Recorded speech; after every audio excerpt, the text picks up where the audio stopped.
When I was in college, before I could take a graphic design class, I had to finish an exercise very similar to this one. I had to take a color, squirt a bunch of it onto a palette, and then paint a square of that color on a piece of paper. Then I had to take a tube of white paint and add a single drop into the red, then paint another square. Then repeat those motions. Each time a single drop of white was added and a bit of red was removed. A bit of white in, a bit of red out. White goes in, red comes out. White in, red out. Repeat until the square is white. This was the grunt work I had to do before I could take an actual graphic design class.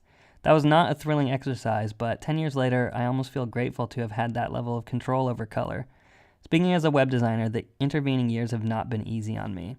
CSS doesn't, for example, allow for modifying and mixing color values on the web just like I did back in Color Theory 101. In other words, if you were to anthropomorphize CSS, it still wouldn't have the prerequisites to take graphic design. CSS has changed very slowly over the years, and in general I think this is a good thing, but luckily we now have a number of pre-processing tools to help blaze trails at a quicker clip. I found that Sass has a few tools to make color management easier and more powerful. Let me show you what I mean. Let's make a simple 3-color palette. Now we might be able to do something cool with this vibrant color scheme, but the chances are we're going to be using a lot more variations on these colors. Sometimes we might want a very light version of a color, and sometimes we might want a very dark version. As it turns out, we don't have to do any work because Sass can do this for us. To lighten a color, we can use the lighten function that's built right in, and to darken a color, we can use the darken function. Simple as that. Now we have a pair of tools to mix color on the fly. Life is good, right? We can run into trouble if we take this too far, however. Notice that at some point each color becomes completely white, and this happens at different percentages depending on the lightness of the color. So in order to master this new color palette, you'll simply need to memorize the lightness value of each of your colors. But Sass has another color function that can deliver color changes more predictably. It's called mix.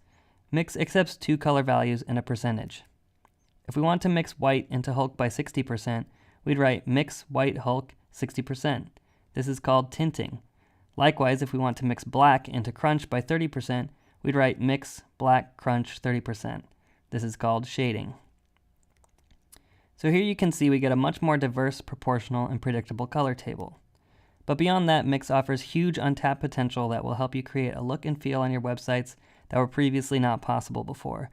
If we can mix colors like paint now, can we make our websites look more like paintings? I think we can. Let Bob Ross show us the way. In this episode, as he does in many, Mr. Ross wants to paint some snow-capped peaks. And snow is white, right? So that's just what he puts onto his palette.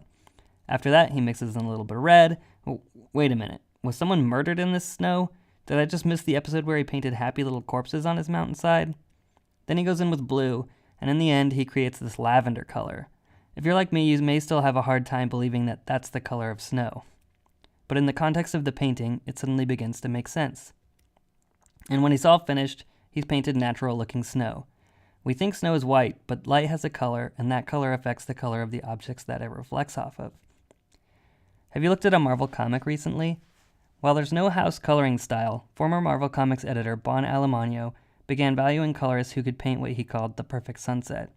This style, he says, gave Marvel's comics a much more inviting look and feel than most of the DC Comics line. What if we could easily influence our color in our designs the same way a painter or colorist does? With Sass, it's remarkably easy. Let's take our color palette and add just a couple extra colors in, a highlight and a shadow. Then we'll take Sass's mix function, but instead of simply mixing with black and white, let's mix with these new colors. Suddenly the whole palette becomes very warm and inviting, and darker colors are much more vibrant. If I decide I don't like this highlight and shadow color, I can simply change the value for those 2 constants, and the next time the Sass is compiled into CSS, the colors will automatically reflect the new changes. If we apply this to buttons, for example, they become much more rich and dynamic. In this example, the effect is subtle, but in the context of a full site, it becomes much more far-reaching. In this demo, we have a standard website with white highlights and black shadows. It's basically what you expect a website to look like.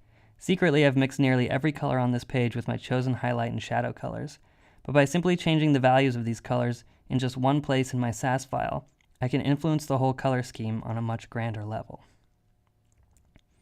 Check out demo.lighting to see what I mean. Today we have the tools to take color on the web to the next level. Sass color mixing gives us the most intuitive way to create dynamic lighting that traditional artists have only been able to dream of. Thank you for following along.